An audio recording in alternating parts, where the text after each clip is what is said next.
Bismillahirrahmanirrahim. Mastu di'afi hoi bisaro iri duharo fi sahadati dawahiri. Apa yang tersimpan, yang dirahasiakan dalam hati, bekasnya akan nampak pada kenyataan lahiriah. Syekh Ahmad Athaillah. Ini adalah penjelasan tentang hal yang gaib, tentang suara dan wujud hati nurani yang ada di kedalaman jiwa manusia. Apa yang nampak pada keadaan lahiriah orang, begitu pula keadaan yang ada di dalam batiniahnya. Karena yang lahir itu adalah cermin yang batin. Wujud yang nampak akan menggambarkan keadaan yang tersembunyi. Itulah keadaan sebenarnya dari seorang yang telah sampai ke tingkat makrifat. Lahir batinnya sama. Pada wajah orang makrifat dapat dilihat semua yang tersimpan di dalam hatinya. Wajah yang bersih bercahaya menunjukkan pula hati yang bersih bercahaya. Seorang yang soleh mengatakan, kebagusan adab lahir itu adalah warna dari kebagusan adab batin. Sebagaimana sesuai dawuhipun Nabi Muhammad SAW, kalau khusyuk hati seseorang, maka akan khusyuk pula anggota badannya.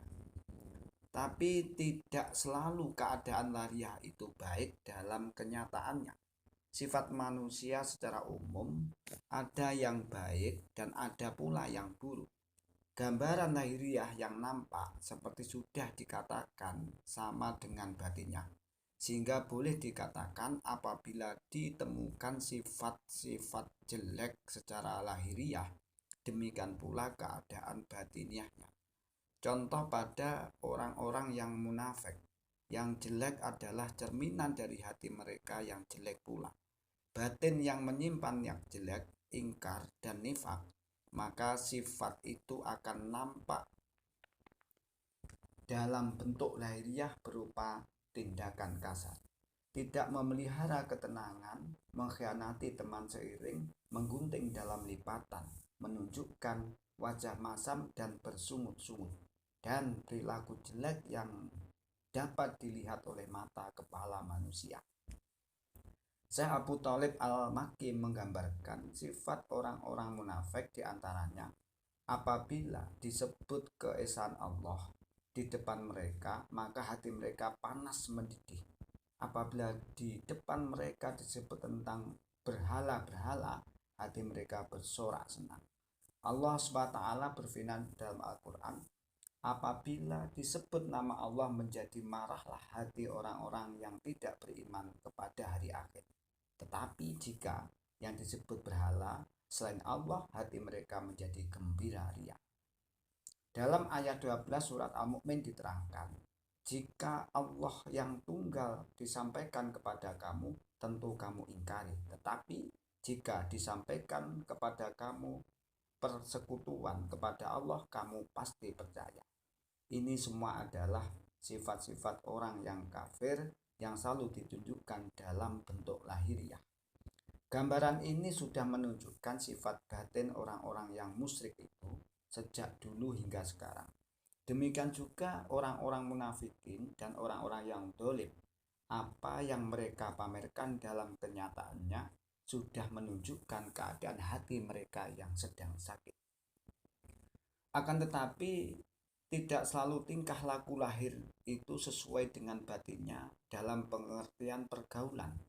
Apa yang nampak secara lahiriah belum dapat dipercaya keadaan batiniahnya. Sopan santun dan lemah lembut seseorang dalam pergaulan umum kadang dibuat-buat untuk mendapat kesaksian dari manusia tentang kebaikannya atau budi bahasanya. Tujuannya agar mendapat puji sanjung dan kehormatan. Jadi di sini gerakan lahiriah bukan cermin gerakan hati, bahkan gerakan hati yang penuh kedengkian dapat ditutup dengan gerakan lahir yang simpatik.